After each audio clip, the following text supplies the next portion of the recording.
মানে আশপাশের এলাকাতে প্রচুর পরিমাণে ত্রাণ এসছে, কিন্তু এইবার এই এলাকার মধ্যে ত্রাণ এখনো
গতকালকে আমরা ছিলাম সিলেটের তাহেরপুর এলাকায়। তাহেরপুর এলাকাতে আমরা প্রায় 500 থেকে 600 মানুষকে সরাসরি খাবার খাইয়েছি, যেটা একেবারে গরম খাবার, যেটা তারা খুব মিস করছিল অনেকদিন ধরে। তো এইটা আমার কাছে খুব ভালো লেগেছে যে সরাসরি বড় বাচ্চা যে প্রত্যেকটা মানুষের হাতে পৌঁছে দিতে পেরেছি আলহামদুলিল্লাহ। আজকেও আমরা একই ব্যবস্থা করেছি, কিন্তু খাবারের মেনু চেঞ্জ করেছি। আজকে আমরা চিকেন বিরিয়ানি করেছি খুব কম তেল দিয়ে, এবং খুব ভালো একটা জায়গা থেকে আমাদের এক ভাই যিনি অনেক পরিশ্রম করেছেন, আমাদের পুরো একটা টিম এখানে পরিশ্রম করেছেন। তো আমরা এখানে প্রায় 500-এর উপরে খাবারের প্যাকেট আছে অলরেডি, আমরা পিক আপে নিয়েছি। তো খুব মানসম্পন্ন আশা করছি। এবং আজকে আমরা যাব সিলেটের ছাতকে, জাউয়া এরিয়াতে আমরা যাব। মোটামুটি যতদূর যেদিকে মানুষ এখনো পৌঁছায়নি, আমরা যতটুকু শুনেছি, আমাদেরকে আমন্ত্রণ জানিয়েছেন ওখানে কয়েকজন ভাই যে ওখানে এখনো খাবার পৌঁছেনি, অনেক মানুষ খুব কষ্টে আছে।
আপনারা এই বাড়িতে যারা আছেন, মানে আপনাদের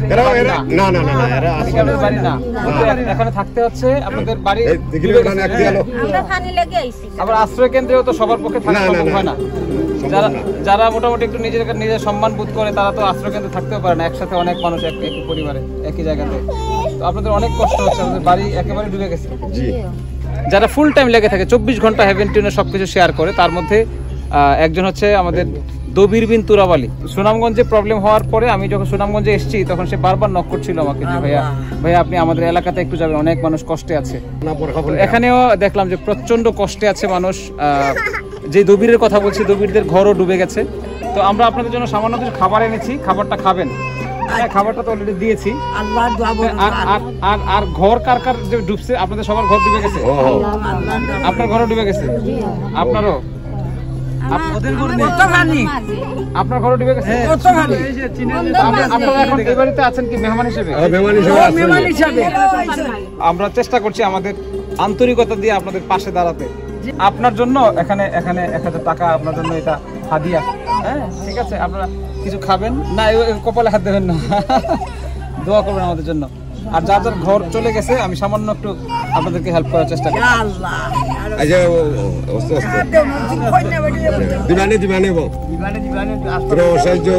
ইনশাআল্লাহ আলহামদুলিল্লাহ তাদের জন্য দোয়া করবেন।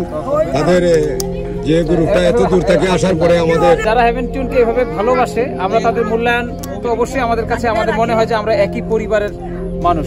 এই দুঃখের তো সমানভাবে আমরা ভাগ করে নেওয়া সম্ভব না, কারোর পক্ষে সম্ভব না। আপনাদের যা ক্ষতি হয়েছে, তো শুধু এইটুকুই বলবো যে আসলে আপনারা গত 1 মাস আগেও হয়তো জানতেন না, কিংবা 2 মাস আগেও জানতেন না যে এত কষ্টের মধ্যে আপনাদেরকে পড়তে হয়, তাই না?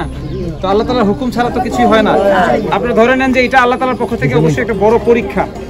আমরা পরবর্তীতে এই কষ্ট থেকে আবার অবশ্যই আপনারা ভালো অবস্থানে যাবেন, আল্লাহ তাআলাই নিয়ে যাবে, তাই না? তো আল্লাহ তাআলা যখন ভালো অবস্থানে নিয়ে যাবে, তখন আল্লাহ তাআলা শুকরিয়া করতে যেন ভুলে না যায়। তাহলে যখন আমরা ঠিক হয়ে যাব, তখন আল্লাহর কাছে শুকরিয়া আদায় করবো, আল্লাহর পথে, আল্লাহর দেখানো পথে যেন আমরা চলতে পারি। এই অনুরোধ করবো আপনাদের কাছে। হ্যাঁ, ভালো থাকবেন। আস্তাগফিরুল্লাহ।